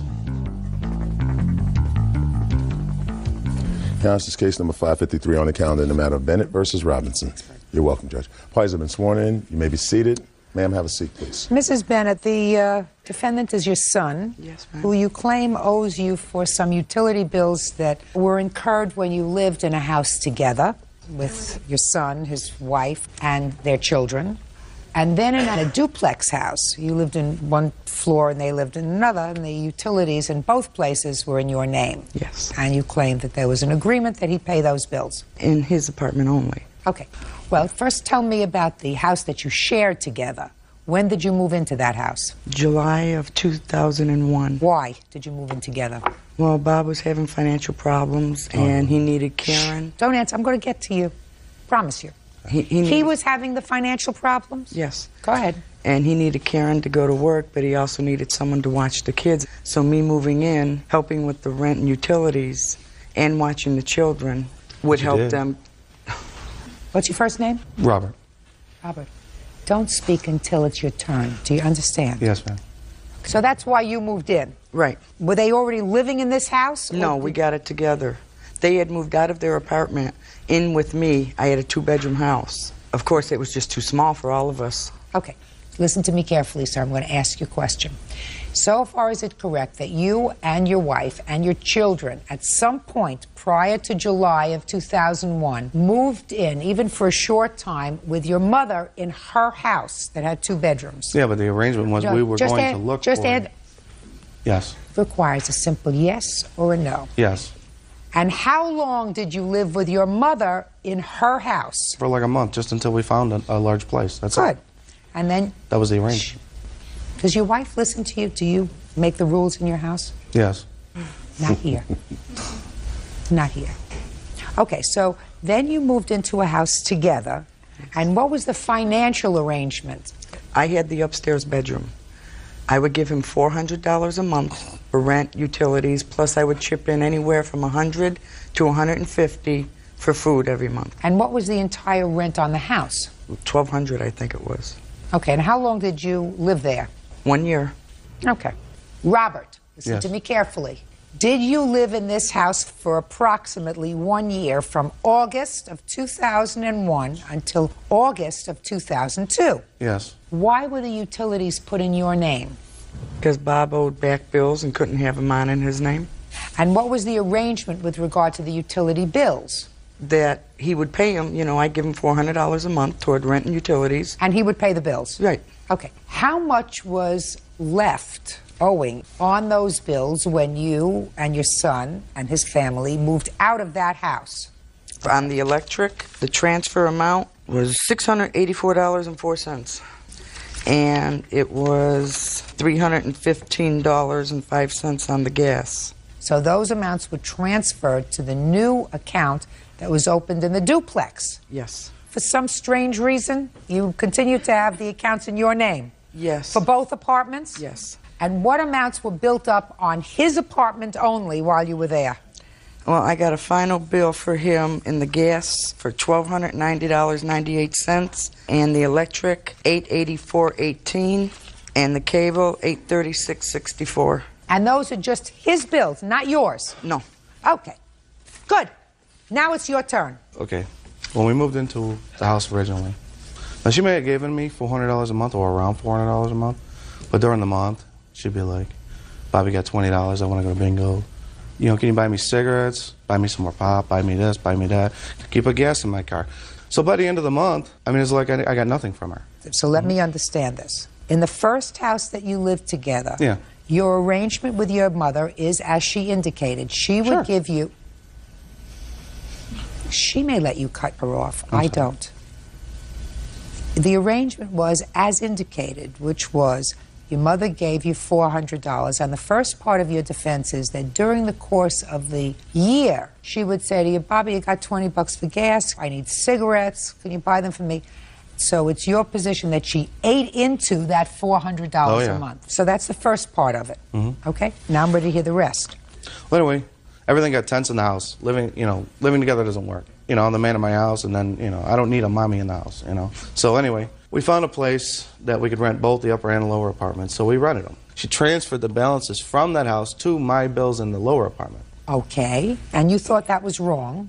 No. You didn't? No. Oh, even though, you know, the cigarettes and the gum and the candy and the gas, you still didn't think it was wrong because it was money that you owed her? No, to be honest, I would just assume leave it alone. You can't tell her what to, you know, you can't. I don't want to tell you we're in a court now. You can't prove her wrong, you know what I mean? I mean, it's either her way or no way or an argument, and I just assume leave it alone. So you did. Just a second. So you did, and you accepted the transfer to your account in the other apartment. Yes. Keep going. Okay. Bills start coming. She come downstairs. Your gas is $200. I need that, you know. She would never show me any bills or anything. She would just tell me amounts. The bills went to her? The bills went to the house. She would get them out of the mailbox. If I would dare open a piece of mail that was in her name, I mean, she would have a coronary. He's lying. Oh, yeah. Of course he is. Of course he is. Because how did he know that the bills were transferred to the lower unit? How do I know? Unless he saw them. Well, I saw them, but if I dare open one, it would be nothing but a You mean you were able to do a Carnac with the bill? You were able to go like this? This is a bill, and this is the amount, and this was the transfer amount. So you might have seen it. No. Right? No. You just told me I so saw that the bill. I just didn't see the amount. I knew the bill was there. This was started this stuff. I opened one, and I saw the balances on there. And the balances were astronomical, and I'm like, Mom, what's happened to this money? I've been giving you money every month, you know, and you're not paying the bills. Judge Judy continues in a moment. So how much did you give her every month? I don't have records. I mean, I just gave her what she asked for. You know, it's my mother. It's my mother. She lives upstairs. Stop being a big baby, Bob. And later today, She herself is not even on the lease. Yeah. Then I come to find out we are not even supposed to be there. Okay, fine. That's not why you moved out. Left on your own. real cases, real people. Judge Judy. Janet Bennett says her son Bob Robinson owes for unpaid utility bills. Bob says his mother is always asking for money. Let me understand. First part of defense was that you gave her cigarette money that ate into her $400 a month rent. That wasn't really part of the defense. Shh, sir, then what'd you tell me about it for? I have other things to do I'm just today. telling what kind of person she is. Listen to me. She's not my mother, and I'm not looking for any friends. So that I don't have to know what kind of a person she is. I want to know what your defense is to this. So that you want me not to think about that defense. So whatever the transferred amounts were, that you accept, the amounts that were transferred to your lower unit. Yeah, but I paid the balances. Okay. So now you're telling me that you paid that balance of $900. Not in full, no. She made a payment. How much did you pay? She made a payment agreement with the gas company. So we moved to a cheaper rent apartment. I had extra money. So I said, make a payment arrangement with the gas company, and I would pay these balances. So how much did you give her every month? I don't have records. I mean, I just gave her what she asked for. You know? It's my mother. It's my mother. She lives upstairs. Bob, I need $200 for the gas. All right, here. What kind of business are you in, Bob? I'm in a cab business. You're in a taxi cab business. So you know how much you take in, you know how much you take out, you know how much you pay for gas, you know Sure. all about those things. Sure. If you know that you have a problem with the gas company, I didn't at then. I didn't. well, you did. You had a problem with all your utilities. You don't build up utility bill of $1,000 for various utilities That's because easy you up paid north. them. That's easy up north. Especially like this. I mean, even this year. I mean, I'm living in a small place. What And my about bills your are cable? $400 a month. How does one build up an $800 cable bill? Well, that's because she didn't take the boxes back. The converted boxes. Just a minute. I told We're her to talking take them about back. you. I told her to take them back. She didn't take them back. Why didn't you take them back? Because it wasn't in my name. I asked her to do it. Just a minute. In whose house were they? Our house at the time. Why didn't you or your wife take them back? Because I worked. She doesn't drive. What did and you we do lived with in the them? country, and I. What happened to them? I don't know. They may have got left. I don't Stop know. being a big baby. You owe your mother the money. Come on. I don't Stop owe being my a mother- big. No, I don't owe my mother nothing. Stop being a big baby, I don't Bob. owe my mother the money. I give her money all the time, okay? I don't- Bob, listen can I have to me. $20 to go to bingo? Can I do it? I mean, she still doesn't I'm know. not talking. She still doesn't know. I'm not talking to you. You know, I sir. feel like I have another. I'm speaking. I feel like I have another child. Shh, listen to me. I feel like I have another child here. I really do. I love my mother to death, but she's a pain in the ass. Then don't live with her. I'm not. She's moving. That's great. I want you to try to listen. Try to receive rather than give out. I mean, I know it's hard. When you pull in your parent to help out, there's always a problem. When you're a grown-up and you have your own family and you want to make all of your own decisions, then you live separate and apart from your mother. But if you're a grown-up and you have your family and you have to ask for whatever assistance it is, even for a short time, from your mother, and then you say, well, you may be my mother, but you're not my mother who's going to give me advice. You're not my mother who's going to tell me what to do. She wouldn't have to tell you what to do if you didn't ask her for a favor. You asked her for a favor. Whatever it was, your circumstances were such that you couldn't cut it alone. So you moved in with her, even for a short period of time. And that creates friction. But how many grandmothers do your children have? One.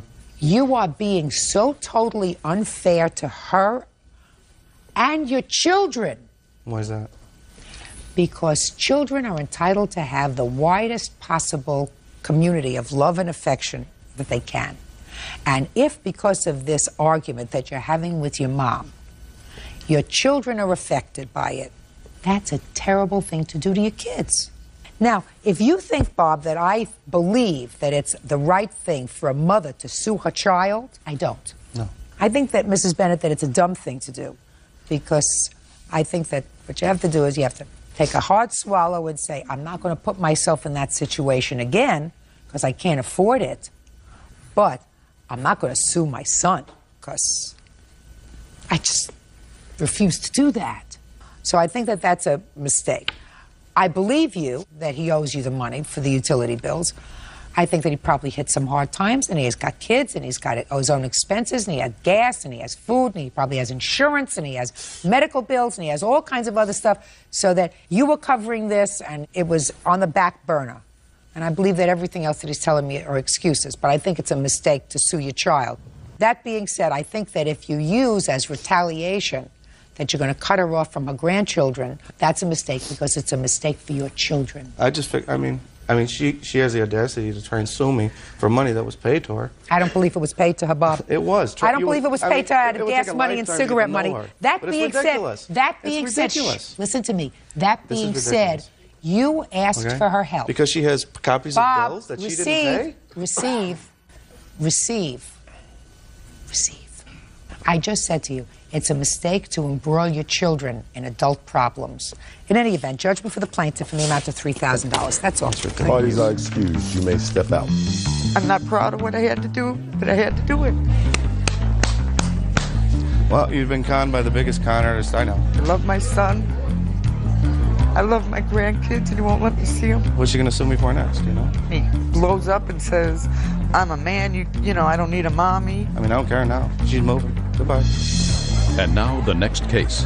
All parties in the matter of Cotton Price versus Grum Boys. Step forward, please. Medical assistant Victoria Cotton and tax assistant Dane Price are suing their former roommate, bartender Angela Grumboyce, for overcharging them for rent and emotional distress. Who is speaking for the two of you? That would be myself, Your Honor. And you are? Victoria Cotton. All right, Miss Cotton, you and Mr. Price rented a room, answered an ad and rented a room from the defendant. And it is your claim that you were overcharged in rent and some other nonsense about her not telling you about her past, which you think she should have told you before you rented the room. Is that right? That's correct, Your Honor. Okay. Let me take care of that part first. Okay. You're not entitled to know the social criminal background of anybody who is your landlord. You're renting a room, she doesn't have to tell you whether she suffers from any illness whatsoever. Nor does she have to give you information regarding if she had any prior activities with law enforcement or social services. You're not entitled. Good.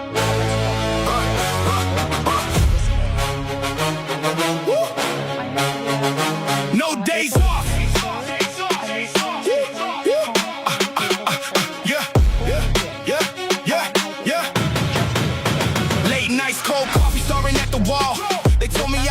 Told me I would fall, but I locked the door, yeah, I embraced the pain. No sun in my sky, man, I walk through the rain. Every single drop, make me a beast. From the dark side now, looking at the east. They were talking big, I was working quiet.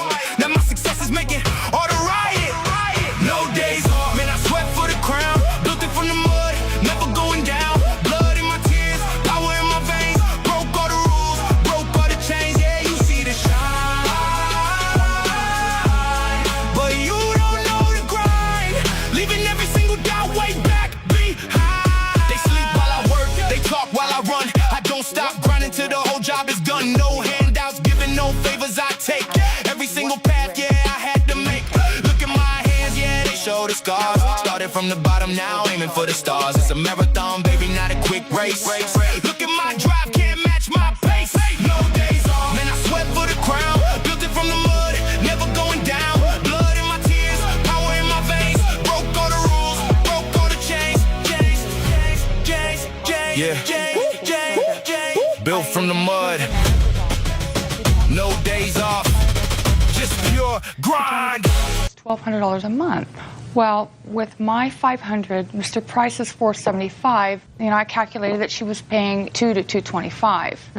I also know that previous tenants before me paid $550, which means that she paid even less. And how many months did you live there? I lived there for 2. And how many months did you live there, sir? 6. Okay. So let me tell you a little about what the law is. This is not a rent-controlled situation. This is not a situation where the government does oversight when someone rents rooms in their apartment or even rents rooms in their house. Let's say you're renting an apartment in a big apartment building, and you want to negotiate the rent with the landlord who wants to charge you $500 a month. And the landlord says to you, listen, I have to charge you $500 a month rent because it costs me $400 a month in order to maintain each unit.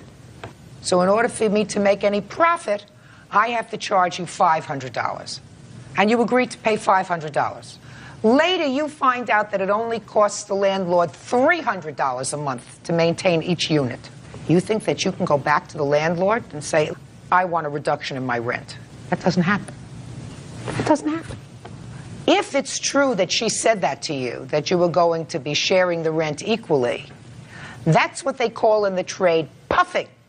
That's like when you go to buy a car and the salesman said, listen, the car costs us $26,000. I'm giving it to you for $50 over that price. And you say, okay. And then you find out that instead of making $50 on the car sale, he made $550 on the car sale. You think he's going to give you back your money? She was cutting her rent. There's nothing wrong with that. Your Honor, she herself is not even on the lease. She's lived there for 10.5 years. Yeah. Then I come to find out we are not even supposed to be there. Her contract specifically states that she is not to be subleasing, although her management company claims that they know that she has roommates. Okay, fine. That's not why you moved out. You weren't evicted, were you? No. Left on your own. She's allowed to do what she's doing. There's no oversight. So you don't have a lawsuit. Do you understand that? But that's the law. Do you understand that that's the law? Whether you agree with it or not. I understand. That's what the law is. So you're not living there anymore. Go, be happy, have a nice life. Forget it. Goodbye. You were lovely. You presented a very good case. Yeah, right.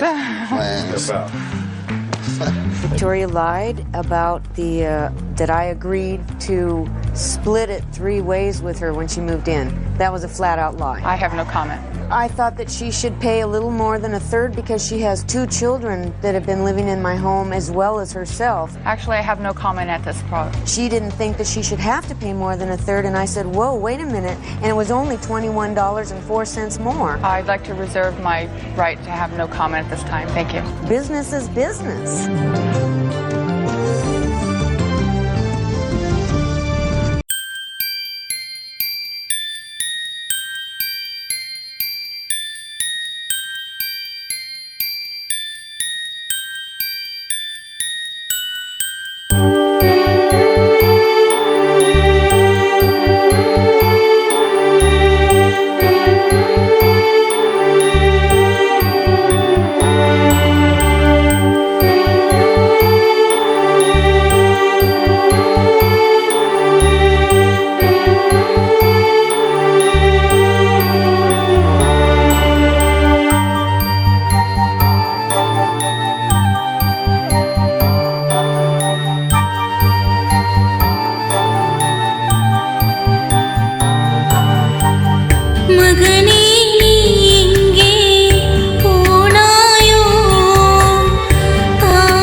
மரணத்தை வென்ற நீ திரும்பிடையாய் மகனே என்னிடம் நீ வந்திடையா மரணத்தை வென்ற நீ திரும்பிடையா மகனே என்னிடம் நீ வந்திடையா மகனே நீ எங்கே போனாயோ தாயோ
அத்த பெத்த மவல இந்த மாம மனசு தவிக்க விட்ட மயில அடியே பாடி அத்த பெத்த மவல இந்த மாம மனச தவிக்க விட்ட மயில நீயோ நானும் ஒன்னா வாழ்ந்த காலம் எல்லாம் அண்ணா இப்போ போனதடி நீயும் சொல்லு காரணத்தை முன்னால வாடி அத்த பெத்த மவல இந்த மாம மனசு தவிக்க விட்ட மயில வாடி அத்த பெத்த மவல இந்த மாம மனசு தவிக்க விட்ட மயில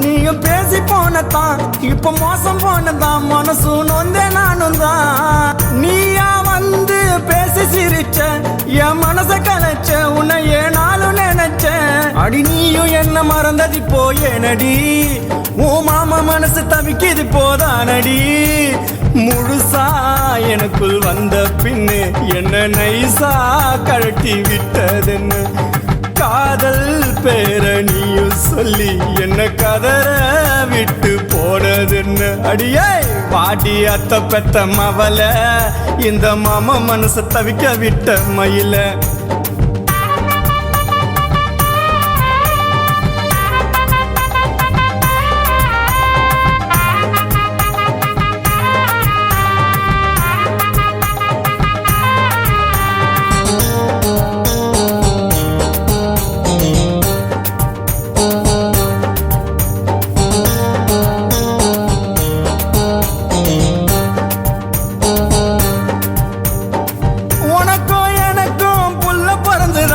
அது பள்ளிக்கூடம் தான் போகுது நாளும் கனவில் தான் காலம் முழுக்க ஒன்ன நானும் தான் மகாராணி போலதான் பார்த்துக்க ஆசை வச்சேன்தான் ஆசையெல்லாம் வெறும் கனவா போச்சடி என் உடம்புக்குள்ள உயிர் மூச்சு நீ அடி ஒரு வார்த்தை நீயோ சொல்லு இல்ல உயிரோடு என்ன கொல்லு ஒரு வார்த்தை நீயும் சொல்லு இல்ல உயிரோடு என்ன கொல்லு அடியே பாட்டி அத்த பெத்த மவல இந்த மாம மனசு தவிக்க விட்ட மயில நீயும் நானும் ஒன்னா வாழ்ந்த காலம் எல்லாம் அண்ணா இப்போ போனதடி நீயும் சொல்லு காரணத்தை முன்னால வாடி அத்த பெத்த மவல இந்த மாமா மனசு தவிக்க விட்ட மயில இந்த மாமா மனசு தவிக்க விட்ட மயில அடியே வாடி அத்த பெத்த மவல